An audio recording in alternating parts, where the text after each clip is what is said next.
The year is 1793. Eli Whitney stands before a wooden frame, his hands steady on the iron crank. He turns it. Inside the box, wire teeth bite into raw fiber, tearing it from the seeds with a sharp, rhythmic, metallic rasp. This is the cotton gin. In this precise moment, the gears of history grind forward. Before this, slavery was a dying institution, stagnant and unprofitable. But as the machine clears the fiber, the landscape outside shifts. The demand for cotton explodes. It consumes the soil of Mississippi, Alabama, and Louisiana with a hunger that cannot be satisfied.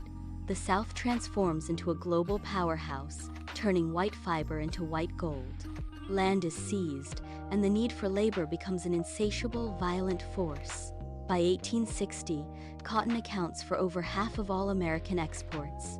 The economic value of 4 million enslaved people dwarfs the worth of every northern railroad and factory combined. This is the engine of the era, a brutal, calculated machine that rewrites the geography of the nation. The rasp of the wire teeth becomes the heartbeat of a new, darker reality. The view pulls back, rising above the canopy to reveal the geography of the era. In the center sits the sprawling, white-columned house, a monument to the wealth generated by the fields. Surrounding it, the view drops to the cramped, minimalist rows of cabins, a stark, calculated contrast. This is the landscape of absolute control. Beyond these borders, the Second Middle Passage forces over 1 million people into a brutal, long-distance march, shackled and driven from the Upper South into the deep, unforgiving soil of the interior. They are moved like freight to feed the hunger of the plantations. In the fields, the gang system dictates every second of the day. Overseers pace the rows, whips held ready, their presence a constant, looming threat. The air is thick with heat, yet the work never slows. Above the sound of the wind, a rhythmic, percussive cadence rises. It is the sound of work songs, a collective pulse that cuts through the silence of the rows. Despite the chains and the constant surveillance, families gather in the dark when the sun finally sets. They sing and pray, holding onto the fragments of their humanity in a system designed to strip it away. The geography is fixed, the rows are measured, and the control is total. The control exerted in the fields finds its foundation in the ink of the law. Parchment documents replace the whip as the primary tool of containment. The Constitution's 3/5 clause anchors the system, while the Fugitive Slave Act turns the entire nation into a hunting ground. These statutes are not merely words. They are the mortar that binds the institution together. Slave codes are enacted across the South, creating a suffocating legal cage. Literacy is prohibited, travel is restricted, assembly is a crime.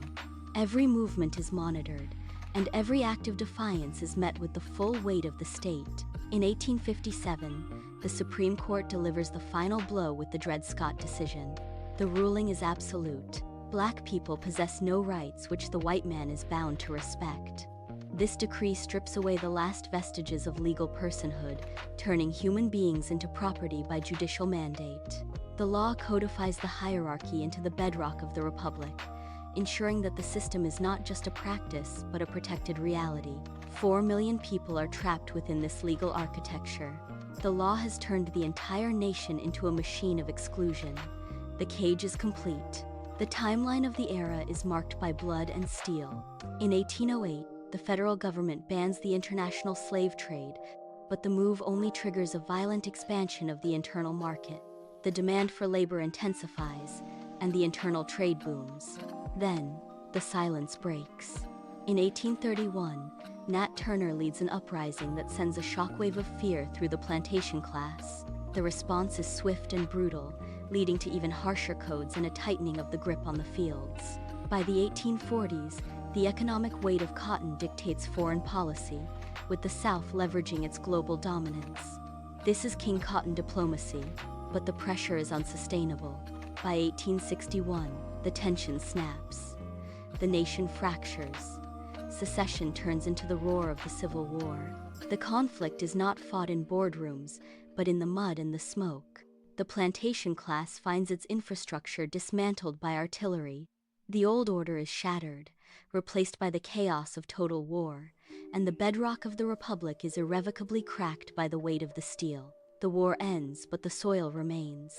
In 1870, a new document appears on the plantation desk, the sharecropping contract. While the 13th, 14th, and 15th Amendments promise legal freedom, the ink on these new papers creates a different reality. The whip is gone, replaced by the ledger and the interest rate.